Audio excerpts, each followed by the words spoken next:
Kita tahu bahwa agama kita lahir di Timur Tengah, bukan di Eropa. Tetapi setelah lahir berkembang di Eropa. Dan di Timur Tengah, agama kita lahir dalam budaya dan adat istiadat Yahudi, adat istiadat orang Israel. Maka Yesus sebagai seorang Yahudi tentu tidak akan melupakan adat istiadat itu. Seperti kita saat ini juga ada orang Katolik yang membawa budaya Flores misalnya.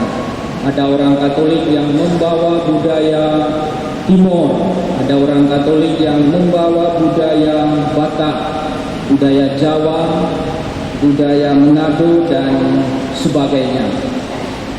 Kita bersyukur karena gereja Katolik berbeda dengan gereja lainnya yang tidak mengakomodasi budaya. Gereja Katolik dalam ajarannya menghormati budaya setempat. Menghormati tidak berarti menerima semuanya. Karena kalau misalnya gereja Katolik menerima budaya Jawa semuanya, lalu bagaimana dengan budaya Batak? Maka apa yang dibuat gereja? Menerima nilai-nilai yang sesuai dengan nilai Injil.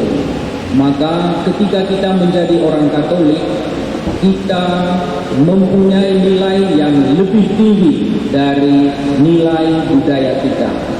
Tentu nilai-nilai yang baik dari budaya kita akan ditambahkan dalam nilai-nilai iman yang kita terima langsung dari Tuhan Yesus dan para rasul, para muridnya. Tetapi kita tahu bahwa kadang-kadang tidak mudah. Kadang-kadang kita lebih membesarkan nilai budaya yang dibuat oleh manusia dan mengecilkan nilai Injil itu sendiri.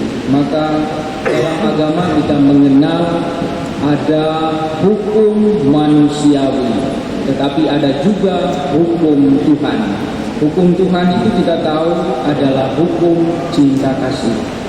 Tetapi karena kita dibalut oleh selimut adat istiadat dan budaya kita, maka kadang-kadang kita merasa nyaman ketika nilai budaya itu yang diciptakan oleh manusia itu dibesarkan. Sehingga akibatnya kita lupa mana yang penting dalam agama kita. Maka kadang-kadang ada orang yang hanya menggeser posisi kitab suci saja langsung didiskusikan. Padahal kita tahu letak kitab suci itu bukanlah hal yang utama. Yang utama adalah kita membaca dan merenungkan kitab suci itu. Mau taruh di sebelah kanan, di sebelah kiri, di tengah, di atas, di bawah, tidak menjadi persoalan. Karena itu bukan nilai yang penting. Yang penting adalah membaca kitab suci itu sendiri. Sangat menarik kalau kita mencoba membaca satu persatu bacaan yang kita dengar hari ini. Dalam bacaan pertama melalui kitab Ulangan, Tuhan memanggil orang Israel untuk memperhatikan dengan baik manakah hukum-hukum Tuhan itu, manakah nilai-nilai iman itu. Dan Tuhan juga menyelipkan satu pesan yang sekiranya penting untuk kita. Jangan menambahkan dan juga jangan mengurangi.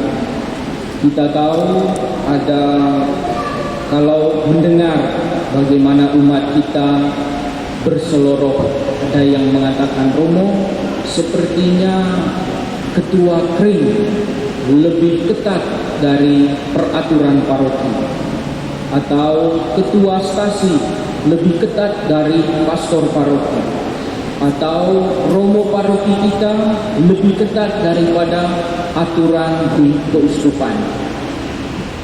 Kalau komentar-komentar seperti ini muncul, ini artinya antara orang bersangkutan tidak tahu peraturannya atau memang ia menambahkan sesuatu pada peraturan yang sudah ada. Maka baik jika kita mendengarkan dengan baik bacaan pertama ini. Jangan menambah apapun dan jangan mengurangi apapun. Kalau seperti itu kita boleh bertanya, lalu kira-kira ukurannya itu apa? Ukurannya adalah hukum Tuhan, yaitu cinta kasih. Kalau bacaan pertama kita diajak untuk mengenal, mengetahui nilai-nilai iman. Bacaan yang kedua melalui Rasul Yakobus kita diajak untuk langsung mempraktekkan. Jangan hanya mengawang-awang, tetapi langsung pada lapangan, praktek di lapangan. Maka itulah sebabnya jemaat-jemaat di sana diundang, tapi juga kita di sini untuk memperhatikan para janda misalnya. Kenapa para janda disebut? Karena para janda kadang-kadang tidak diperhatikan. Maka para janda hanyalah sebuah nama. Yang dimaksud di situ adalah kelompok-kelompok yang tidak mendapat perhatian dari komunitas orang beriman. Maka hari ini melalui bacaan kedua kita juga diajak untuk memperhatikan orang-orang yang kadang-kadang tanda kutip disingkirkan, kadang-kadang tanda kutip disisihkan, kadang-kadang tanda kutip diabaikan. Dan kita masuk dalam bacaan Injil, sebuah bacaan yang sangat menarik.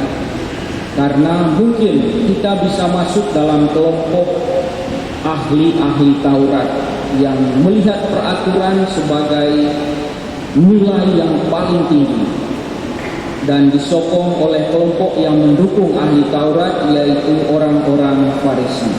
Sebenarnya Yesus datang untuk menyatukan orang-orang yang berseteru.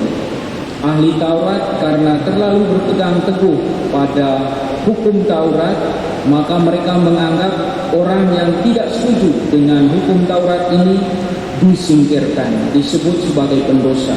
Dan kita tahu kalau seseorang sudah dicap sebagai pendosa, dia tidak boleh lagi bersatu dengan yang lainnya. Dan Yesus hadir membawa hukum cinta kasih, tujuannya menyatukan orang-orang ini. Dan kita tahu ini tidak mudah. Seperti dalam gereja kita juga tidak mudah menyatukan perbedaan itu. Tetapi mungkin kalau kita melihat bahwa di atas perbedaan itu ada nilai cinta kasih, disitulah kita berpegang. Kalau memang yang saya katakan ini tidak sesuai dengan nilai cinta kasih, lebih baik saya mengalah. Meskipun saya menjadi pastor paroki misalnya, meskipun saya menjadi ketua stasi misalnya, meskipun saya menjadi ketua kring, patokannya adalah cinta kasih. Maka untuk memahami dengan baik bagaimana cinta kasih itu dipraktekkan oleh Tuhan kita Yesus Kristus, kita diberi waktu sepanjang bulan ini untuk membaca kitab suci.